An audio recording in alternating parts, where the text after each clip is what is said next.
Hello students, O2IS academy में आपका बहुत बहुत स्वागत है। मेरा नाम ज्योति कौशल है और हम पिछले एक साल के करंट अफेयर्स को कवर कर रहे हैं HCS प्रीलिम्स के लिए। तो हमने जून 2021 से लेके अप्रैल 2022 तक के करंट अफेयर्स को कवर कर लिया था और हमने दोबारा से मई 2022 और जून 2022 के करंट अफेयर्स को कवर करना शुरू किया था।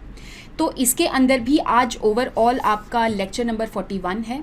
जब हमने मई और जून के करंट अफेयर्स कवर करना शुरू किए थे, इसके 3 लेक्चर्स ऑलरेडी हो चुके हैं, जिसमें आर्ट एंड कल्चर हो गया, इन्वायरमेंट हो गया और आज आपका जो प्लेसेस इन न्यूज़ है वो भी कवर हो जाएगा। तो शुरू करने से पहले अगर आपको इस वीडियो की PDF चाहिए तो आप हमारी O2IS अकेडमी की ऐप को जाकर डाउनलोड कर सकते हैं। वहाँ पे आपको HCS प्रीलिम्स के नाम से एक कोर्स मिल जाएगा। इस कोर्स के कंटेंट सेक्शन में आपको स्टडी रिसोर्सेज के नाम से अलग से फोल्डर मिल जाएगा। इसके अंदर आपको सारी की सारी PDFs मिल जाएंगी। आप जाकर इन PDFs को देख सकते हैं और रिवाइज कर सकते हैं। जो भी बच्चे आने वाले एग्जाम की प्रिपरेशन कर रहे हैं HCS के लिए, तो उनके लिए भी हमने फाउंडेशन कोर्स को लॉन्च किया है। आप जाकर एक बार चेक कर सकते हैं, जिसके अंदर हमने सारे सब्जेक्ट्स को अच्छे से कवर किया है। इसके अलावा आपको हरियाणा से रिलेटेड जो GK का मटेरियल है वो भी मिल जाएगा और टेस्ट सीरीज भी मिल जाएगी। तो आप जाकर एक बार इसको चेक कर सकते हैं। तो शुरू करते हैं आज की सबसे पहली न्यूज़ से। प्लेसेस इन न्यूज़ के साथ शुरू करते हैं, जो कि आपकी बेरेंट सी से रिलेटेड है। देखो, रिसेंटली एक स्टडी आई है और उस स्टडी में ये बताया है कि जो बेरेंट सी है वो बहुत तेज़ी से वार्म अप हो रहा है, बहुत तेज़ी से गर्म हो रहा है। तो यहाँ पे आपको बेरेंट सी की लोकेशन पता होनी चाहिए, जो कि आपका आर्कटिक ओशन वाला रीजन है। और यहाँ पे जो आपकी स्कैंडिनेवियन कंट्रीज़ हैं और रशिया वाला रीजन है, उसके जस्ट अबव आपको बेरेंट सी देखने को मिलेगा। और इस स्टडी में ये देखा गया कि बेरेंट सी में अटलांटिफिकेशन हो रही है।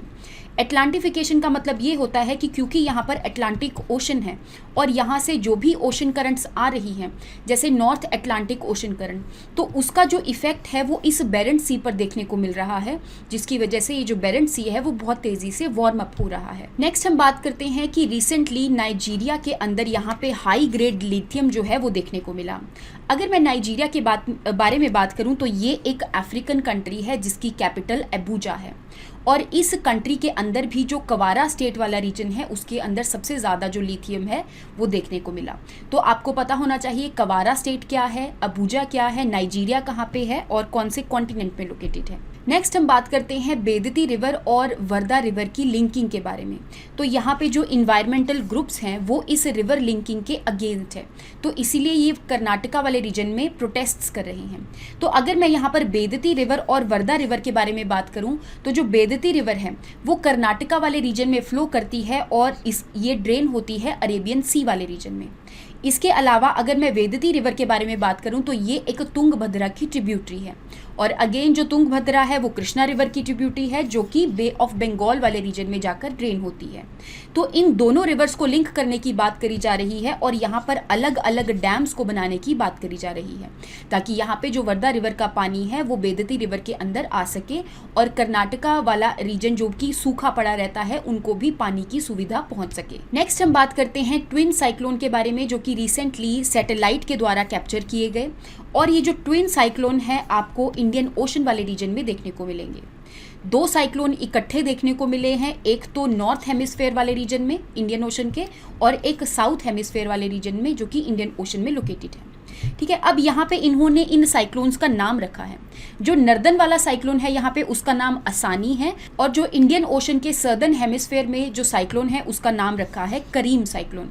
तो आपने इन दोनों साइक्लोन्स के बारे में याद रखना है, कौन से ओशन में ये ओरिजिनेट किए हैं उसके बारे में भी याद रखना है। नेक्स्ट हम बात कर लेते हैं वखारी या फिर व्हाइट आइलैंड के बारे में, जो कि आपको न्यूजीलैंड के एक बे ऑफ प्लेंटी है, इसको हम बे ऑफ प्लेंटी कहते हैं। तो यहाँ पर ये जो वखारी आइलैंड है ये लोकेटेड है। ये एक एक्टिव वॉल्केनो की साइट है। दैट मीन्स यहाँ पे जो वॉल्केनो है वो बार बार इरप्ट करता रहता है, तो इसीलिए ये न्यूज़ में चलता रहता है। तो यहाँ पे आपको ये पता होना चाहिए कि जो वखारी आइलैंड है उसको व्हाइट आइलैंड के नाम से भी जानते हैं और वो कौन सी कंट्री की टेरिटरी में आता है। ये एक एक्टिव वॉल्केनो की साइट है।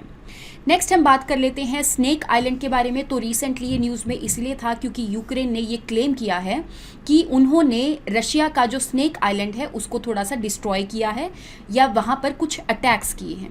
तो अगर मैं यहाँ पर स्नेक आइलैंड के बारे में बात करूँ तो जो ब्लैक सी है उसके अंदर ये स्नेक आइलैंड लोकेटेड है, जो कि रशिया के कंट्रोल के अंदर लाई करता है। इसके अलावा इस स्नेक आइलैंड को जिमिनी आइलैंड भी कहा जाता है। और यहाँ पे आपको कुछ और चीज़ें जो पता होनी चाहिए, तो ब्लैक सी की जो बॉर्डरिंग कंट्रीज़ हैं उसके बारे में आपको पता होना चाहिए। तो यहाँ पे ऊपर आपको यूक्रेन मिलेगा, इसके यहाँ पे आपको रशिया मिलेगा, देन इज जॉर्जिया, टर्की, और वेस्ट वाले रीजन में आपको एक बुल्गारिया मिलेगा और एक रोमानिया मिलेगा। इसके अलावा यहाँ पे कुछ सी हैं उसके बारे में भी आपको पता होना चाहिए, that is the sea of Azov, और यहाँ पर एक स्ट्रेट है जो कि कर्च स्ट्रेट के नाम से जाना जाता है। देन इज़ यहाँ पर ब्लैक सी आ गया, और उसके बाद यहाँ पे टर्की वाले रीजन में एक बॉस्फोरस स्ट्रेट होती है, एंड अल्टीमेटली वो एक सी के अंदर निकलती है जो कि है सी ऑफ मरमरा। और अगेन उसके आगे भी एक स्ट्रेट है जिसको हम डार्डेनल्स के नाम से जानते हैं, और वो निकलती है एजियन सी के अंदर। तो आपको इन सारे सी के बारे में और कौन कौन सी जो स्टेट है वो कौन कौन सी सी को कनेक्ट करती हैं उन सब के बारे में पता होना चाहिए, क्योंकि जो रीजन है यूक्रेन और रशिया वाला जो रीजन है वो बहुत ज़्यादा एक तरह से न्यूज़ में चल रहा है, क्योंकि यूक्रेन और रशिया का क्राइसिस भी चलता रहता है। तो ये वाली जो प्लेसेस हैं ये आपको एटलीस्ट पता होनी चाहिए। नेक्स्ट हम बात कर लेते हैं थेरी डेजर्ट के बारे में। तो इसके बारे में आपको ये पता होना चाहिए कि ये कहाँ पर लोकेटेड है। तो तमिलनाडु का एक डिस्ट्रिक्ट है जिसका नाम है थोथुकुडी डिस्ट्रिक्ट, तो इसके अंदर ये थेरी डेजर्ट जो है वो लोकेटेड है। इसकी खास बात ये है कि यहाँ पर आपको लाल मिट्टी देखने को मिलेगी, ठीक है। इस डेजर्ट में जो सैंड ड्यून्स बनते हैं उनको रेड ड्यून्स के नाम से भी जानते हैं। इसके अलावा आपको ये भी पता होना चाहिए कि ऐसा माना जाता है कि ये जो डेजर्ट है वो क्वार्टिनरी पीरियड का डेजर्ट है उस टाइम, तो बहुत सालों पहले ये जो डेजर्ट है वो मेरीन डिपॉजिट्स की वजह से बना था। तो आपको पता होना चाहिए कि ये डेजर्ट कहाँ पर लोकेटेड है। नेक्स्ट हम बात कर लेते हैं लैंकांग मेकोंग कॉर्पोरेशन के बारे में। तो ये जो कॉर्पोरेशन है वो कुछ कंट्रीज़ के बीच में कॉर्पोरेशन है जो कि 2016 के अंदर बनी थी, और यहाँ पर ये कॉर्पोरेशन किस चीज़ से रिलेटेड है, तो जो आपकी मेकोंग रिवर है जो यहाँ पे कुछ कंट्रीज़ के बीच में फ्लो करती हैं, तो उन कंट्रीज़ के बीच की ये कॉर्पोरेशन है। अब क्योंकि जो भी मेकोंग रिवर चाइना वाले रीजन में फ्लो करती हैं तो वो उसको एक अलग नाम से जानते हैं जिसका नाम है लैंकांग रिवर, ठीक है। और यही रिवर जो है वो मेकोंग रिवर बन जाती है जब आगे वाली कंट्रीज़ में ये फ्लो करती है। तो आपको पता होना चाहिए कि इस कॉर्पोरेशन के अंदर कौन कौन सी कंट्रीज़ आती हैं। पहली हो गया China, then is Myanmar, Laos, Thailand, Cambodia and Vietnam. तो क्योंकि इस कॉर्पोरेशन की अभी रिसेंटली 7th मीटिंग को कंडक्ट करवाया गया था म्यांमार वाले रीजन में, तो इसलिए ये न्यूज़ में चल रहा था। नेक्स्ट हम बात करते हैं किबुल लामजाओ नेशनल पार्क के बारे में जो रिसेंटली अभी न्यूज़ में चल रहा था। तो यहाँ पे ये जो नेशनल पार्क है ये हमारे इंडिया के अंदर जो नॉर्थ ईस्टर्न स्टेट्स हैं उसमें मणिपुर वाले रीजन में ये लोकेटेड है। मणिपुर के अंदर भी एक डिस्ट्रिक्ट है जिसका नाम है बिष्णुपुर डिस्ट्रिक्ट, और यहाँ पर एक रामसर साइट भी लोकेटेड है जिसका नाम है लोकटक लेक, और इसी लोकटक लेक का ये नेशनल पार्क जो है वो इंटीग्रल पार्ट है। दैट मीन्स ये नेशनल पार्क लोकटक लेक के ही सर्दन वाले रीजन में लाई करता है, और ये वर्ल्ड का ओनली फ्लोटिंग नेशनल पार्क है। दैट मीन्स पूरे वर्ल्ड में जो फ्लोटिंग नेशनल पार्क है वो आपको मणिपुर वाले रीजन में ही देखने को मिलेगा, और जो भी चीज़ें इस नेशनल पार्क में फ्लोट करती हैं उसको फुमड़ी के नाम से भी जानते हैं। नेक्स्ट हम बात कर लेते हैं अरुणाचल प्रदेश में सैला टनल के बारे में। तो ये जो टनल है अपने कंप्लीट होने की तादाद पर है, तो इसलिए न्यूज़ में चल रही थी। तो अरुणाचल प्रदेश का जो तवांग डिस्ट्रिक्ट है तो उसमें आपको सैला पास देखने को मिलेगा जिसमें ये टनल बनाई गई है। ये एक बाई लेन टनल है जो कि 12 किलोमीटर है, और इस टनल को बॉर्डर रोड ऑर्गेनाइजेशन ने बनाया है। नेक्स्ट हम बात कर लेते हैं 52nd टाइगर रिजर्व के बारे में जो कि रिसेंटली जो union ministry of environment, forest and climate change है उन्होंने नोटिफाई किया है। तो यहाँ पे 52nd टाइगर रिजर्व को बनाया है जो कि राजस्थान के अंदर लोकेटेड है, और इसका क्या नाम है, Ramgarh Vishnudhari wild life sanctuary.